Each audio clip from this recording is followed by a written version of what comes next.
Okay, I'm gonna show you how we built our shade cloth structure over here.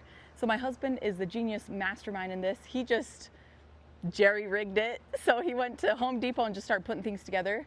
So we went to Lowe's today and found most of the stuff there. So these are the posts that we have. They're EMT, which is electrical metal tubing.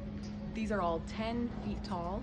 So we got 6 of these for our garden, and they're $21 a piece. They're meant to be outside, so they're not gonna rust or anything. They're gonna do really well outside in all weather. So our EMT tubes were 10 feet tall, so we wanted to cut those down. So we used a tool. This is a tubing cutter. You'll want to do one that, because we had 1 inch wide tubes, you want to do one that at least does 1 inch. This one will go from 1 inch up to 1 1/8 inch. You'll just screw it up until the blade is touching the metal, and then you twist it. To pound in the poles that we have, the metal tubes, this is a post driver. So you'll want to get the one with the handles. It's a little bit of an investment, but we've had ours for years, and lots of neighbors and family have borrowed it, and it's still going strong. On our metal tubes, on the middle ones, because remember we have 6 on the top where we're connecting the shade cloth onto the top, this is a slip tee, and so we'll just have it go through there, and then this will go onto that tube. Okay, so here's our 1 inch EMT metal tube. So we have a 1 inch, see, this one's not threaded. If you do a 1 inch T, PVC T, it's too loose. If you have a T that's threaded at the bottom, then it'll go on tight and it'll stay on. Okay, so my husband is a perfectionist, and so he used a level to make sure that when he was pounding in the poles, that they were perfect. So you can put the level up against it. We like the 3-foot ones. It's just a lot easier, or you can use a little cheap one. Ultimately, you're just making sure that it's level. Make sure when you're doing it as well that you're measuring at a 90-degree angle, because it might be level, it might be totally level this way, but then when you turn it, it's tilted. And so check it on a 90-degree level. Check both to make sure that it's level on both sides. So the first thing you need to do is you need to measure out your garden and see how big it is. So ours is 19 long by 8. So 19 feet by 8. So we needed 6 poles. Here's our EMT pole that we have here. So what we did was we pounded it in 2 feet. You want to make sure that you call Blue Stakes first so that they can map it out and make sure you're not going to hit any utility lines, because 2 feet is pretty deep. So you'll hit it in 2 feet using that post pounder that we showed you at Lowe's, and then you're still going to have a few feet. You can stand on a ladder to do that, to hit it in, just because it's going to be pretty tall. So then first you have to decide, how tall do you want it to be? So my husband is about 6 foot, and so we did it so that it's 6 feet plus 4 inches so that he can walk under it. He's not having to duck or anything. It's just plenty tall for him. Once you've decided how tall you want it to be, then you can use the cutter, where you'll just put it on, cinch it up, and then you'll twist it, and it just comes off so easily. So now here are the metal 3-way elbows. And so the ones that we have, the reason why you want metal is because you can cinch it down right here.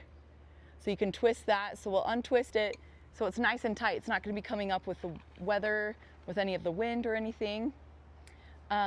We showed you these middle T PVCs right here, and look, they're threaded just like we were saying, so that they're tight and it's not going to fly up in the wind. We used this rope. You want about 100 feet of rope.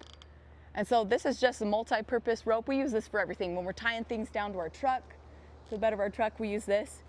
But you can see how we just fed it through here, and then we use these little zip ties all along here, because it'll have like holes. Then you can also stick them through there into this shade cloth. We did it all the way around. Then we fed the rope through here and all the way around. So this is, the brand is Green Tech. It's a 40% shade cloth. We did a 12 by 20 size. They have multiple sizes, but you can see over here that because it was too big, we just kind of rolled it up. We just kind of rolled it up and then cinched it with some zip ties right here. And then this middle part was still kind of sagging, so we added some extra rope right here.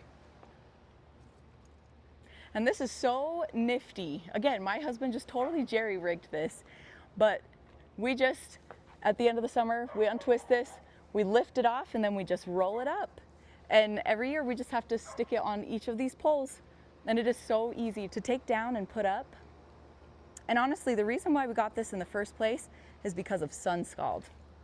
It was for our peppers. So you can see here, like with this pepper, it's got sun scald right here where it just gets burned from the sun. And then it just makes it so the pepper shrivels up, or they're super thin and they just can't ripen and get thick. So the ones on the end here aren't getting covered by the shade, and you can see how it affects them. They're just little, they're super shriveled. But then you come in here and these are big and thick. They don't have any sun scald. And one good thing about doing square foot gardening is they're all together. So they're all shading each other as well. So with the shade cloth and this, they're getting really protected. And honestly, with this heat this year, this has totally protected our whole garden. I think it saved us. Obviously, if you wanted, you can bring the posts out and make it so the shade cloth will cover even more of this. Just depends on how much space you have. We chose to have it super close here because we wanted space to have our kids be able to play on the RV pad, or if we needed to pull a truck up here. So we wanted to be able to have space to do that. So that's why we have ours so closed in. Again, this shade cloth, we picked the white. They have it in black and gray. They have a bunch of different colors. We liked white, and it's just kind of bright and happy. Anyway, let me know in the comments if you have any questions about this, and if there's anything else you want us to explain, so we can help you get the setup if you want, because it has been so smooth and so awesome. And like I said, it's totally saved our garden this year. So anyway, that's how we did it.